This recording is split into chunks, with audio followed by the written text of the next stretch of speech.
الحمد لله الحمد لله مدبر الملك والملكوت المنفرد بالعزة والجبروت الرافع السماء بغير عماد المقدر فيها أرزاق العباد الذي صرف أعينا ذوي القلوب والألباب عن ملاحظة الوسائط والأسباب إلى مسبب الأسباب، والصلاة والسلام على سيدنا محمد قامع الأباطيل الهادي إلى سواء السبيل وعلى آله وأصحابه وسلم تسليما كثيرا.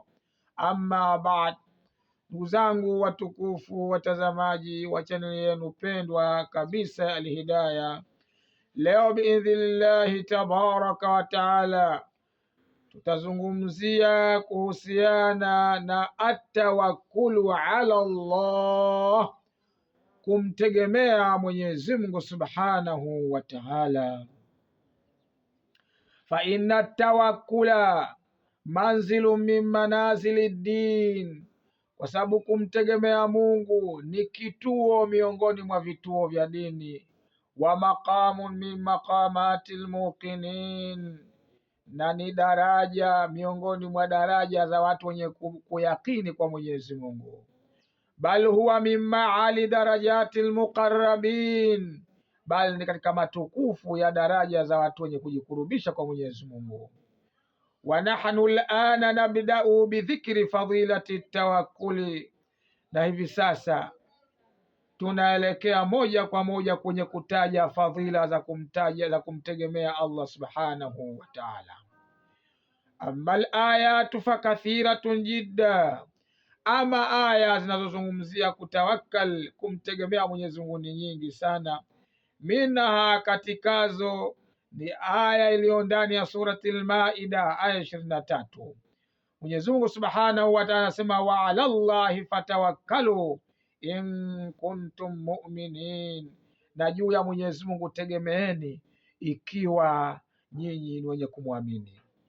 Wa qala aidan, na akasema tena vile vile, wa ala Allah, akasema na juu ya Mwenyezi Mungu faliyatawakkalil mutawakkilun, na wategemee wenye kutegemea. Na katika aya nyingine anasema ndani ya surati Talaq, waman yattaqillaha fahuwa hasbuhu, yoyote mwenye kumtegemea Mungu basi Mungu ndiyo tosha yake.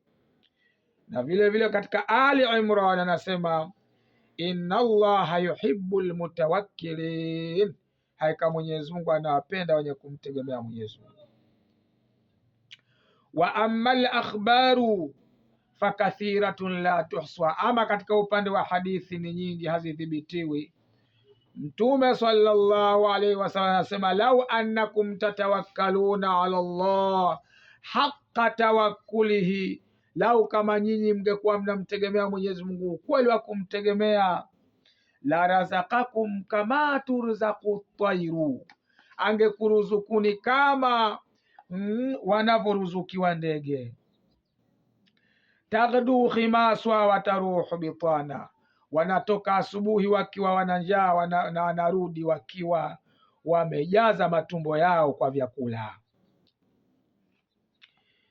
Haya, Mwenyezi Mungu subhanahu wa ta'ala katika ile aya inayosema watawakkal ala hayy alladhi la yamut, wanachuoni katika aya hii Mwenyezi Mungu aliposema namtegemee yule aliye hai ambaye hafi, qala alwahidu minhum, akasema mmoja katika wao, la yambaghi lilabdi baada hadhihi alaya, haitakikani kwa mja baada ya aya hii an yaljaa ila ghairillah, kutegemea kitu chengine kisichokuwa Mwenyezi Mungu.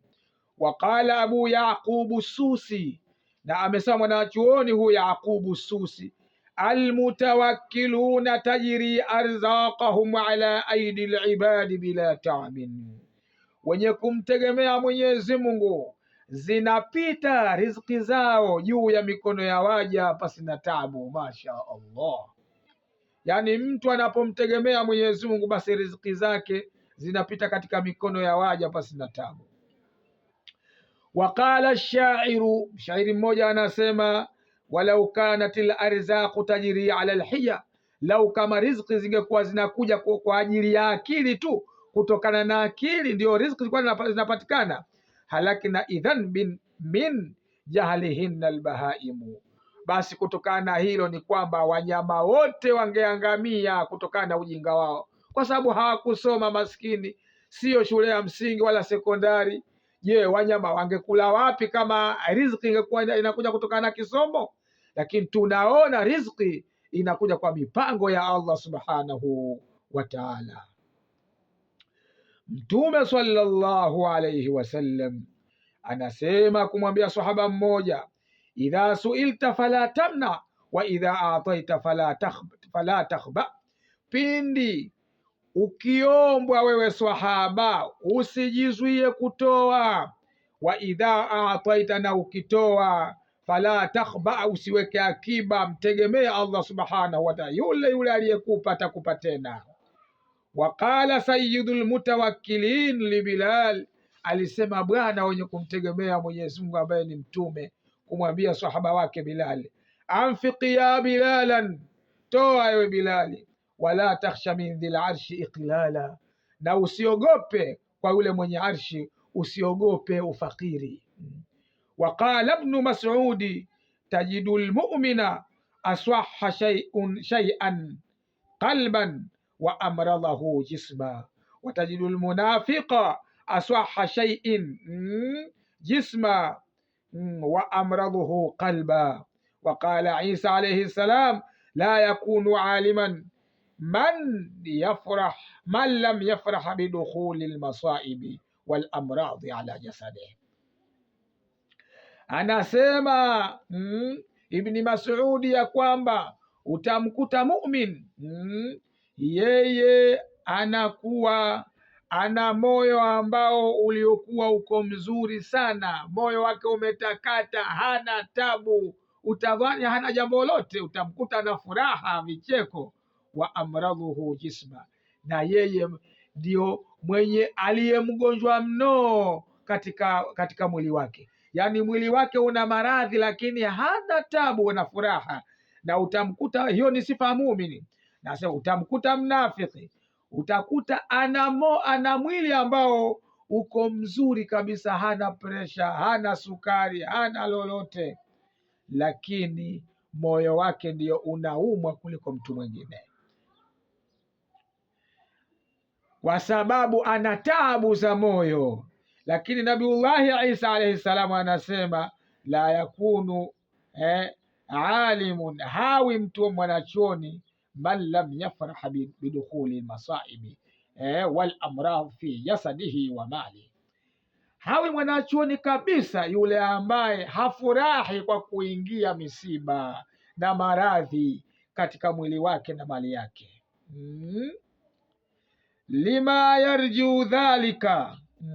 yarju fi dhalika min kafarati khatayahu, kutokana na yale anayoyatarajia katika hayo, miongoni mwa kusamehewa makosa yake.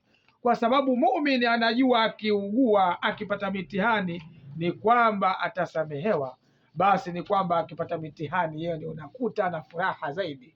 Masha Allah, unakuta huzuni zile zinakaa kwenye moyo wake, hazikai katika uso wake.